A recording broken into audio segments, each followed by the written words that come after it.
Good morning बच्चों। तो आज हम लोग 5th लेसन पढ़ेंगे चिड़ियाघर की सैर। ठीक है, चिड़ियाघर यानी कि जू। ठीक है, सैर यानी कि घूमना, यानी कि चिड़ियाघर में घूमने गए हैं। ठीक है, जू में। आप अपने टेक्स्ट बुक में पेज नंबर 28 पर देख सकते हैं। ठीक है, इस इकाई में चिड़ियाघर के कुछ जानवरों के बारे में बताया गया। इकाई यानी कि पाठ में चिड़ियाघर यानी जू के कुछ जानवरों के बारे में बताया गया है। ठीक है, अब देखिए आगे चैप्टर।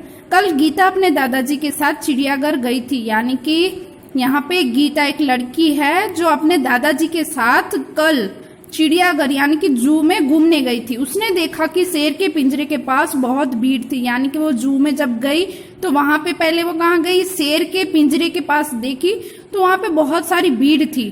शेर गरजा तो सब डर कर पीछे हट गए। यानी कि शेर ने जब दहाड़ा गरजा तो सारे लोग क्या हुए, डर गए और पीछे हट गए उसके पिंजरे से। सामने लोग बंदर को मूंगफली और केला खिला रहे थे। यानी कि उसके सामने ही एक बंदर का पिंजरा था, वहां पे लोग क्या कर रहे थे, मूंगफली और केला बंदर को दे रहे थे। दादाजी ने कहा, देखो वह लिखा है चिड़ियाघर के जानवरों को खाना देना मना है। यानी कि दादाजी कहते हैं कि वो देखो सामने बोर्ड लगा है और वहां पे लिखा हुआ है कि चिड़ियाघर के जानवरों को खाना नहीं देना है। गीता बोल उठी, दादाजी वह देखिए काले मुंह का बंदर। यानी गीता फिर आगे बढ़ती है तो वहां देख के दादाजी कहती है कि दादाजी वो देखिए वहां पे बंदर कैसा है, काले मुंह वाला बंदर है। दादाजी हंस पड़े और बोले, बिटिया वह बंदर है। यानी कि दादाजी हंस पड़े और उसको समझाते कि बिटिया वो तो बंदर है, लंगूर का मुंह काला होता है। यानी कि बंदर का मुंह काला नहीं होता है, लंगूर का मुंह काला होता है। एक जगह गेंडा दिखाई दिया जिसकी नाक पर बड़ा सा सिंह था। यानी कि ये देखिए गेंडा, उसकी नाक पे सिंह दिख रहा है ना, तो इसे गेंडा कहते। तो जू में ये भी था तो वो उसको दिखाते हैं। साथ वाले बाड़े में लंबी गर्दन वाला जिराफ धीरे धीरे टहल रहा था। यानी कि उसके साथ में बगल में ही बाड़े यानी कि बहुत ही मैदान खुली जगह थी, वहां पे बड़ी लंबी गर्दन वाला यानी कि जिराफ जो है वो टहल रहा था, घूम रहा था। गीता दादाजी को खींचते हुए आगे ले गई। यानी गीता क्या करती है, दादाजी को लेके आगे जाती है। वहां भालू देव 2 पैरों पे खड़ा था। यानी कि आगे जाती है तो वहां उसको भालू देखने को मिलता है। एक तालाब में रंग बिरंगी मछलियां और बतख तैर रही थी। यानी कि आगे गई तो वहां पे एक तालाब था, बहुत सारी कलरफुल मछलियां थी और बतख तैर रहे थे तालाब में।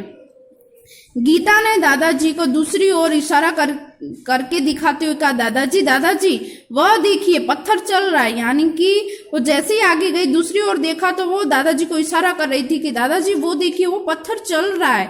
दादाजी उसे समझाते हुए बोले, बिटिया यह कछुआ है। यानी कि वो दादाजी कह रहे हैं, उसको समझाते और कहते हैं वो पत्थर नहीं है, कछुआ है।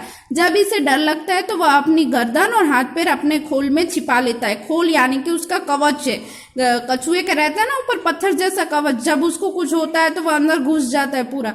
तो उसको समझाते हैं कि जब उसको डर लगता है तो वो क्या करता है, अपनी गर्दन और हाथ पैर जो है अंदर ले लेता है। खोल इसका रक्षक है, यानी कि वो उसकी रक्षा करता है। गीता दौड़कर आगे गई। यानी कि फिर वो जू में आगे बढ़ते एक बड़े तालाब में मगरमच्छ तैर रहे थे। यानी कि वहां पे दूसरा एक बड़ा तालाब आया, उसमें मगरमच्छ तैर रहे थे। जैसे ही एक मगरमच्छ ने मुंह खोला, गीता ने डर कर दादाजी का हाथ पकड़ लिया। यानी कि वो मगरमच्छ देख रही थी और मगरमच्छ ने अचानक ही अपना मुंह खोला तो गीता डर गई और दादाजी का हाथ पकड़ लिया। कुछ और आगे बड़ा सा पिंजरा था। यानी कि वो आगे गए तो बहुत बड़ा पिंजरा था, उसमें बहुत सी चिड़िया थी। यानी कि वो उसमें बहुत सारी चिड़िया थी। गीता ने खुशी से ताली बजाई और कहा, ये देखो हरियल। यानी कि उसमें बहुत सारी चिड़िया पंछी भरे हुए थे। ठीक है, तो उसने वो खुश होकर ताली बजाने लगी। फिर उसने देखा हरियल, यानी ये भी एक पंछी तोते जैसा होता है, हरियल उसको कहते हैं। दादाजी ने कहा, हाँ और इधर देखो वह सफेद वाला विदेशी कौवा है, इसे कातुआ कहते हैं। यानी कि वो अंदर बहुत सारे पंछी थे तो वो दिखा रहे हैं कि ये देखो यहाँ पे हरियल है, वहां पे देखो सफेद वाला विदेशी कौवा है। यानी कि वो देखो वो विदेशी कौवा, विदेश में व्हाइट कलर के होते तो इसे कातुआ कहते हैं।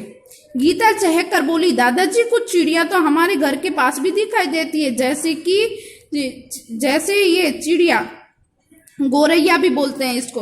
तो वो बोली, यहाँ तो बहुत सारी चिड़िया, इसमें से कुछ ऐसी है जो हमारे घर के आसपास भी हमें देखने को मिलती है। पिछले साल पिकनिक पर हमने बाग में नाचता हुआ मोर भी देखा था, यानी कि वो कह रही है कि पिछले साल हम लोग पिकनिक गए थे तो वहां पे बाग यानी गार्डन में एक मोर नाच रहा था, वो हमने देखा था। दादाजी ने गीता को बताया कि सबसे बड़ा पक्षी सामरिक होता है, यानी कि फिर वो पंछियों के बारे में बात कर रहे थे तो दादाजी गीता को सारी बात बता रहे थे और समझा रहे थे। तब उन्होंने उसको समझाया कि पक्षियों में सबसे बड़ा पक्षी जो होता है वो कौन सा होता है, सामरिक होता है। वह देखो शुतुरमुर्ग पेड़ की छाया में खड़ा है, यानी कि इसको शुतुरमुर्ग भी बोलते हैं और सामरिक भी बोलते हैं, ठीक है। तो वह देखो शुतुरमुर्ग यानी कि ये सबसे बड़ा पंछी, और वो देखो वो पेड़ की छाया यानी पेड़ के नीचे खड़ा है। अब पेज नंबर 29 पर देखिए, चिड़ियाघर में हाथी और ऊंट की सवारी भी करते हैं, यानी कि वो चिड़ियाघर में हाथी भी थे, ऊंट भी थे और उस पे सवारी भी कर सकते हैं। सामने आइसक्रीम का एक ठेला था, यानी कि जू के बाहर नाश्ता बेचने वाले तो रहते ही हैं, तो वहां पे एक आइसक्रीम बेचने वाला भी खड़ा था। दादाजी ने अपनी लाठी टिकाई और गीता के लिए आइसक्रीम खरीदी, यानी कि उसके दादाजी बूढ़े थे, चलने के लिए लकड़ी का सहारा लेते थे, तो उन्होंने अपनी लकड़ी खड़ी की और गीता के लिए आइसक्रीम खरीदते। अब तक दोनों थक चुके थे, यानी पूरा जू घूम घूम के, चिड़ियाघर घूम के दोनों थक गए थे दादा पोती। वे चिड़ियाघर गेट से बाहर आए, यानी कि वो क्या किए, पूरा चिड़ियाघर घूम लिया, फिर वो गेट से बाहर आते हैं, बस पकड़ी और अपने घर आ गए, यानी कि वहां से फिर घर आने के लिए उन्होंने बस पकड़ी और घर आ गए। तो इस चैप्टर में हमने क्या सीखा, हमने ये देखा कि चिड़ियाघर में कौन कौन से जानवर होते हैं, उसकी खास बात क्या है। और हम भी कभी जू में जाते हैं घूमने तो वहां पे अलग अलग तरह के जानवर देखने को मिलते हैं, वहां पे अलग अलग कलर के देखने को मिलते हैं, तो उनको देख के कुछ क्वेश्चन हमारे मन में भी होते हैं कि ये ऐसा क्यों है, ये अलग है। जो हम लोग रोजिंदा जीवन में जानवर देखते हैं उससे कुछ नए जानवर, कुछ अलग जानवर वहां पे जू में हमें देखने को मिलते। तो उसी तरह गीता को ये अलग अलग जानवर देखने को मिले, तो और उसको क्वेश्चन हुए, तो उसने अपने दादाजी को सारे क्वेश्चन बताए एंड दादाजी ने उसको सारी बातें समझाई। तो जू में जानवर कैसे कैसे होते हैं, कैसे नहीं होते, उसके बारे में इस चैप्टर में बताया गया है, ठीक है। Thank you.